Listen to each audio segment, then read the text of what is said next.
Welcome back to another video. My name is Abby, and today we are talking about the 4 ways that you can unlock the potential of your subconscious mind. Now, if you're new to this channel and you want more content like this, go ahead and hit that subscribe button. It's going to let you know when I release new videos. And if you like this video, go ahead and click like. It really helps to spread this information and support this channel. So what are the 4 ways that you can unlock the potential of your subconscious mind? Well, the first one is to understand that your subconscious mind is ruling your life right now. Your subconscious is essentially internal laws that create patterns that you abide by. It really is the constitution of your self-concept. And understand that the subconscious mind is a series of so many beliefs, and a belief is just an idea that you've thought over and over again until you've essentially given it permission to be true in your life. It is a subjective reality. It's not objective. It's not true for everyone. That's why people are acting outside of that reality, but for you, it is your internal law. And because of the different mechanisms in your brain to keep you safe, you do not want to act outside of your self-concept. So if these laws are there to govern you, to keep you safe in that realm, your subconscious mind is going to keep you limited based on what you want to do. Now, the second step in this is to observe what your current programs are. The reason this is so important is because this is what is governing your life.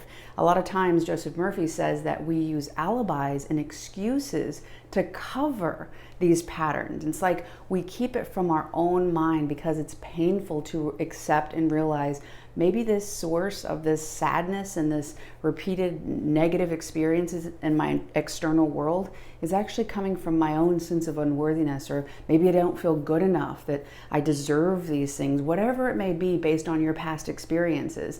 When you start looking, okay, if it has to do with a romantic relationship and you keep finding yourself with people who don't treat you very nice or disrespect you, maybe it's a job situation in which you don't ever get paid enough.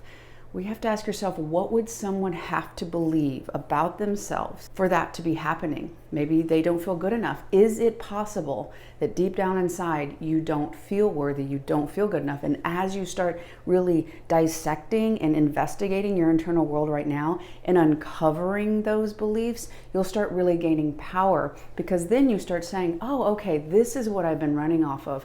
I've been not feeling good enough. I've been not feeling worthy. And I've been getting an exact replica of that in my external world. So that is very empowering that you have the power. You've been doing it. Now, the third thing that you're going to do is actually start creating new programs. You're going to use your imagination, which is going to then help you look out into the world and really blow out your old programs and say, okay, what is it that I want in my life?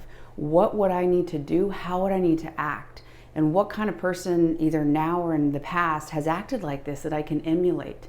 You can literally, as you start to really use your imagination and vividly feel, Dr. Joe Dispenza talks about your thoughts, which are your intentions, you're going to send out into the ether, and you're going to bring them back. And that experience is going to come to you via your heart, via your feelings. So when you do that, it's been proven in scientific experiments that your brain does not know the difference between vivid imagination and visualization and an actual experience that's happened. Your brain will actually create new circuitry to show that that has already happened in your life. And the fourth thing that you're going to do is you're going to create these new programs. You're going to be aware of the old ones, who you don't want to be, who you want to be. And you're going to use the 2 most important times of the day, which are right as you're getting up in the morning. The reason why is because you're going to be in theta brainwave, and right as you're going to sleep.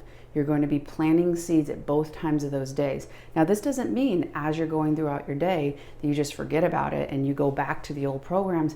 That's why it's so important for you to be aware of it so that you are conscious and you don't go back. Dr. Joe Dispenza says that you're either defined by a vision of the past that you'll perpetuate into the future, or you're defined by a vision of the future in which you have to go into the unknown, because that which you want to experience, you've never felt before, so it's unfamiliar. You can use a technique from Neville Goddard, which is living in the end.